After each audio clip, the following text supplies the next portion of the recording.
And good afternoon. Hey, Jagjeet, it's great to see you. Thank you, Ben. Thanks for having me on your show. And how does it feel? We're down at Sepang, the Sepang International Circuit for the GT World Challenge Asia. How does it feel to be back at the racetrack? To me, it's just another race weekend. I mean, I've been coming here since the circuit opened, really. Yeah, but good to see new drivers, young drivers especially, making a name for themselves. So it's always good to see something new. Because I mean, you've been involved in Malaysian motorsport for quite a while, right? Yes, I have my whole life, really. I mean, I'm 51 this year, so that's a long time. And what have you been involved? Have you been a driver, a racer yourself, or have you been more on the management mechanic side of things? I've practically done it all. Okay, so when I was young, the reason I got into motorsport and why I say my whole life is because my father used to race. So at a very young age, I was taught to work on race cars and what a racing team is all about. I was given a task and stuff like that. So the first 20 years of my life was basically centered around racing and racing teams, and then I got into rallying as a driver, and the next 20 years of my life was spent in rallying. And then I retired quite early, quite sort of, because I wanted to organize events. So it was like there was, to me, I saw a need for more user-friendly events, as in like grassroots racing or grassroots rallying or whatever, grassroots events, motorsport events. So I hung up the steering wheel to start organizing events. I've been doing it happily ever since, and currently I manage and I run a team that competes in Gymkhana overseas. So there's the Gymkhana Asia Pacific Championship, and there's also one coming up, which is the World Motorsports Games by FIA. They have a Gymkhana category newly introduced. So my focus now is Gymkhana. I'm still around. I mean, I still support racing. Either I'm a steward for the Motorsports Association of Malaysia, or like today, I'm here to support the team. So I'm here as a member of the media, taking photos, talking to people, and finding out what's going on, and just helping them spread whatever news and views and stuff like that on my Facebook page. So Okay, and whereabouts is the venue for the Gymkhanas here in Malaysia? Because is it still down at the where was the big car park place? Shah Alam, that's where it started. Basically, drifting in Gymkhana started at the Shah Alam Stadium car park. Okay, but was it the what was the other place? Mayaps? Maya? Yes, but that came along later. Maps, yes, Okay. that came along later. But Shah Alam is it's where everything started when drifting and Gymkhana came along back in 99, 2000. Yeah. So that's where it started. But now it's all over the country, so that's a good thing. Oh, right. So it's not just at Sepang or Shah Alam now. You're taking it to different areas of Malaysia. Yes. So there've always been events, different areas of Malaysia, including East Malaysia, Sabah, and Sarawak. But they've always been like events which very lonely. I would call them lonely because nobody knew each other. The organizers did not know each other. The drivers definitely did not know each other. So I kind of got everybody together, and like East Malaysians have been coming to West Malaysia to compete, and likewise West Malaysians going to East Malaysia, and that makes it easier for me to choose a driver when I take them overseas, because when we go overseas, it's country versus country. So obviously I need the best drivers from Malaysia, and I need to be at those events to see who's good enough. Then I kind of scout them, and I call selected drivers over to a selection event, and I pick the best of the best. Okay. And how long is the Malaysian Championship? Are you They running it as a championship? Or? That's the thing. Okay, good question. We've never had an official Malaysian Gymkhana Championship. We have like something like 15 events a year, which is not bad. It's not good, but it's not bad either. So planning with the MAM to actually organize a proper championship, hopefully starting next year. Okay, right. And then somehow that's connected to the international or the world Gymkhana Yes, championships. that's true. Oh, wow. So different names in different countries, but it's basically the same thing. So like in the UK, I think they call it auto test, and some countries they call Gymkhana, Autokana, but they're basically the same thing. So point A to point B, you have cones. So they're not run in on racetracks, or at least they don't need to be. Although in Japan they do. So it's just a matter of knowing how to make handbrake turns. There's some drifting involved, figure eight turns, 180, 360s, donuts. You would need skills that's needed in rallying, drifting, and also racing because you need to get your lines right. Right. Okay. So we can soon call you Jagjeet Singh, the king of Malaysian Gymkhana. Well, not because as a driver, I'm not. I mean, I've retired as a driver, but I am trying to bring people up. So basically, I'm giving, I'm a creator of opportunities Right. in this sense. Okay. Yeah. Ah, great. And I've noticed, and just talking, if you could talk a little bit lower, but I've been noticing recently in the past several months that you're getting involved with electric cars. You're doing something with electric. Yeah. Okay. So all that started when I back in what 2010, 2011, I was very interested in biofuels. So we had a team. Um, we ran biodiesel rally cars. One biodiesel rally car and another was bioethanol, so biofuels. But back then in Malaysia, it wasn't a big thing, so nobody really paid attention to what I was doing. But I did it anyway. You know, it's a good avenue to learn. Then in 2019, I was approached by a government agency asking me if I would be interested in a project that they were coming up with, which involves hydrogen. So obviously, I jumped at the chance, and it wasn't just hydrogen as fuel, but it was hydrogen electric. Mm. So to me, it's a no-brainer. So I said yes, and they got me on the project, and we spent the whole of 2019 setting up and equipment and testing and whatnot. So all this actually relates to road cars, road going cars, nothing to do with motorsport. Right. But me being a motorsport person, I told them, I'm sorry, I have to link this to motorsport. Are you okay with that? And they said, yeah, why not? So they asked me how, and I gave them the obvious answer. Motorsport is R&D. Mm. So if you fit the equipment, I mean, hydrogen fuel cells, electric components, electric kits, and stuff like that. If you fit it into a road car, we Mm. can't do road testing without. We can't do road testing safely. Mm. We need approvals from different agencies, road transport department, the police, and all that. But if we fit all these components into a motorsport vehicle, we can just take the motorsport vehicle out to a track, and we can do whatever testing that's necessary.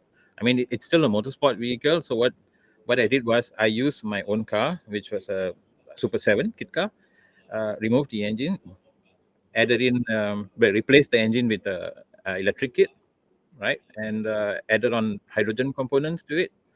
And we did our testing. So, well, they're happy with my suggestion of Mm. using motorsport. And they've actually allowed me to continue with that. Right.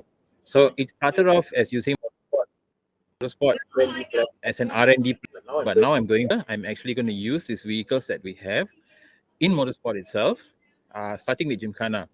Right. And the beauty about Gymkhana is at the highest level, at the FIA World Motorsport Games, the vehicles that are going to be used or supplied in that event are electric cars. So Ah, it's just nice because top level electric cars, and what I'm doing here now in Malaysia, entry level electric cars. right. So you see the connection. So it's a good Yeah. thing. Yeah, it worked out in my favor actually. Are you at the forefront in Malaysia of doing this? Is there anyone else I am doing the this? only one. Yes, I was the only one dabbling into biofuels Mm. 10 years ago. Well, some were kind of impressed or they understood what I did. Yeah. Most of them just laughed at me. It's like, why are you doing this? It's like, just what are you getting out of it? Right. So to me, it's I learn. I never know. We never know when education comes in helpful. So Mm.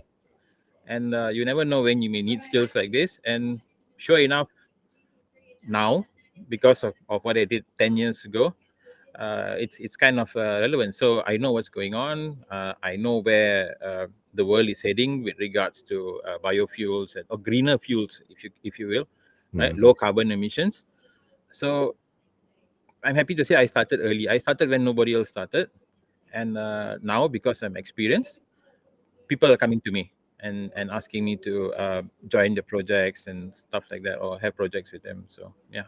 And how are you getting any support locally from any government agencies or Yeah, anything? so the government agency that I'm working at, uh, they fund me. They Okay. fund me. It's a lot of work. I mean, we don't just spend money doing nothing. So there is an end goal. But like I said Well, earlier, it is so motorsport. I mean, yeah, exactly. money So to so do like I nothing. said, so motorsport was never part of the picture. Right. If that worked with somebody else, motorsport would not be in there. But Mm. motorsport is a big part of my life. So anything I do, I try to include motorsport. So that's why you see me dabbling into electric cars, but also motorsport. So I'm like bringing electrification of vehicles into motorsport, cars and bikes. And what is how long do you think it's going to take, or for this to catch on, or what is the ultimate goal in doing this? Do you want to have a series, or do you want to develop the technology to put into any kind of racing car? Okay, to answer that question, we are actually ready to go, but the problem is cost. Okay, Okay. so looking at Europe, you have the latest would be ETCR, touring cars, electric. Right. You've got uh, Rallycross that's electric. Obviously, you've got Extreme E, you've got Formula E. Even Le Mans is going well, not so much electric, but in 2024 they will have a category specifically for hydrogen-powered vehicles. It's called the H24. They have a couple of cars ready and testing. So what's happening elsewhere in the world, mainly Europe, we have already started to dabble in right here home in Malaysia, right, but on a much smaller scale. So instead of being left behind, so we know this is the future elsewhere in the world, and we are doing something similar but on a much smaller scale. Mm. But then again, it doesn't matter, because even if it's a smaller scale, because we kind of train ourselves, and I learn and then I teach. Right. See, so well, I'm a bit too old to join other teams now, but younger people that I train may join some teams somewhere else in the world. They in 2024, you never know. We might have a Malaysian engineer who's well versed with hydrogen systems, hydrogen fuel, hydrogen electric, in one of the Le Mans teams, right? Right. So yeah, there's no harm thinking that way along those lines. So Well, true. Yeah. I mean, it's really establishing through your developments. correct. It's really laying the foundations of developing the personal talents, Correct. local Malaysian Well, I talents. have this motto, so we shouldn't be late to the party. Mm. That's it. We don't wait for things to happen and then we move. Right. So, uh, well, I'm alert. I know what's going on with regard to EVs and hydrogen and the future of motorsport. I know what's going on. I'm also linked to the FIA, so every time they plan something, even if it's not announced yet, every time they plan something, I kind of know, and Right. then I see if I can do it here in Malaysia on a smaller scale, obviously. But then again, well, example. So FIA has started to promote hydrogen. So for now, for the ETCR and stuff like that, they're using hydrogen. They're using hydrogen to charge the batteries in the car. So they have hydrogen fuel cells. Okay. Okay, so I know that. I know how the system works. Not everybody does, but I know how the system works. Mm. So I have a smaller system that's installed in my car. I actually have an onboard hydrogen generator that charges the battery in my car. Okay. Okay, see, Oh, so your road car. not the road car, I mean Oh, your motorsport car. right. Right? Right. So road cars not yet, because once again we've got R&D. Our motorsport car was used for R&D, Yeah. and we haven't actually gone to road cars yet. Road cars possibly in what 2-3 years, Right. but we're ready to go now in terms of motorsport. So if I speak to somebody who's involved with hydrogen projects overseas, right, And instead of not knowing anything, I could tell them, hey, look, in Malaysia, we're doing this. We may have something, or we may have thought of something, a solution probably, that they may not have. Right. So that's how we, well, it's a conversation starter, if you will, because that's where everybody's heading. We can't deny that. That's where everybody's heading. So we might as well head in the same direction as they are. True, true. And is there anything that you're developing or have in your pocket that no one else is doing that will give you that extra added advantage? We do. We as in Malaysia, because it's a government project. I can't mention it here, but we are working on something that might be of interest elsewhere in the world. Yes, definitely, Okay. definitely. And when you're talking about costs being a small obstacle at the moment, Well, a big obstacle actually. what exactly is that? Is that you need funds to develop the technology or to mass produce it, or what do you need the funding for exactly? Okay, so coming back to the basic stuff, we leave hydrogen aside. So that's like in well, uh, quite far off in the future. Once again, based on production and stuff like that. But electric vehicles. Okay, so you should be able to take whatever car that you have, your current motorsport car, remove the engine, install an electric kit, and race it. So there are kits out there that you can buy. Right. But the thing is, a decent kit would cost you, well, in ringgit, 120,000 ringgit. Wow. So you could buy possibly two used race cars for that money, Yeah. right? So how do you convince somebody? How do you tell somebody, like, take your old Honda, well, Mm, not so old, but take your current racing Honda, remove your VTEC engine, and then dump in this electric vehicle kit, and they'll be like, oh, that sounds nice. Probably same power or even more. yeah. But the thing is, when they hear about the cost, is that, oh no, okay, sorry, this is not for me. Mm, So um, the additional task I'll have is that I need to promote this kind of motorsport. Which is why I'm starting off in Gymkhana. So in Gymkhana, nobody can question me, because the highest level of Gymkhana, they use electric cars, right? right. So if you're going to be a successful Gymkhana driver, if you're going to be selected, if you're going to be the best of the best in Malaysia, where do you go? You go to France or wherever the World Motorsports game is happening, and Yeah. what do you drive? An electric car. Right. So it's it's a no-brainer Yeah. that you start in an electric car. That's Yeah. it. If you're going to be driving Formula One, then yes, go karts. Right? But if you put somebody in an electric car and then you say you head to Formula One, that might not make so much sense. But in Gymkhana, for now at least, it makes it makes so much sense that you'd be dumb not to do it. I mean, Right. that's how I see it. Yeah. Okay. And if our guests have just heard the first race of the day of the GT World Challenge just went past, maybe the microphones picked that up. So coming back to this cost thing, there's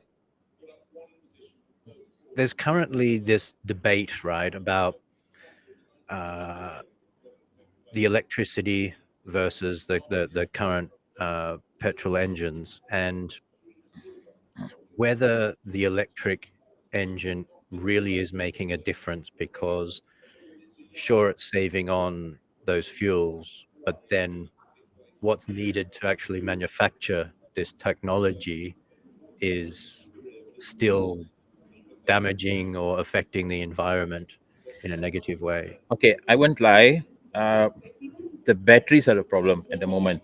But if you take the batteries out of the picture and you look at just the electric motor and what the motor can do, a small, well, something half the size of a four-cylinder engine can create as much as double the power, Right. right? So they are extremely efficient, almost zero maintenance, and yeah, and then you don't even really need a gearbox. Actually, you don't need to go through fifth to sixth gear or whatever. So just two gears are enough, or just direct drive. So the thing is, batteries. So battery manufacturing, if you talk about the past, well, the past is not so long ago. So you've got different types of batteries. You've got lithium ion, then you've got LiFePO now, lithium phosphate. So battery technology is actually moving fast. Right. What you read, my opinion, what you read, most of the negative stuff that you get is probably, well, I can't say funded, but there's some input from people in the oil and gas industry. Okay, so there are pros and cons. Yes, the cons are that it's not very clean to produce a battery, to manufacture a battery. That's Mm. true. But then again, if there's no demand, there won't be a supply. And by supply, I mean supply of cleaner batteries, or something that's longer lasting. Look at the Teslas. I mean, not don't look at Tesla. Tesla started with something that had a 400-kilometer range probably, and it was like wow, right? Everybody went wow. Yeah. But these days, it's Porsches and some other cars. You can get like 600, 800 kilometers out of them. Right. So it has Yeah. to be healthy competition. Uh, if you were a battery manufacturer and you know people are saying that your batteries are dirty, so you'd have to do something about it. Right. You're left with no choice. And because people need cleaner batteries, you're not just going to say, "Oh no, we can't do this." So Right. it's the same thing with current fuels, with petrol and stuff like that, right? So we had petrol, rather we have, and then they said, "Oh, petrol is dirty," and then they came up with biofuels as an alternative, not so much a replacement yet, but as an Yeah. alternative. So we started with batteries because we or they, the manufacturers, they only knew of one way to manufacture batteries. But these days, with R&D going on, with very efficient electric motors and stuff like that, and manufacturers wanting everything to be like completely carbon free or almost carbon free, so they are forced to come up with ways to make their manufacturing cleaner. Right. Yeah, I say forced because you have no choice. It's either you do it or somebody else will do it, and then you lose the business. Right. Okay. And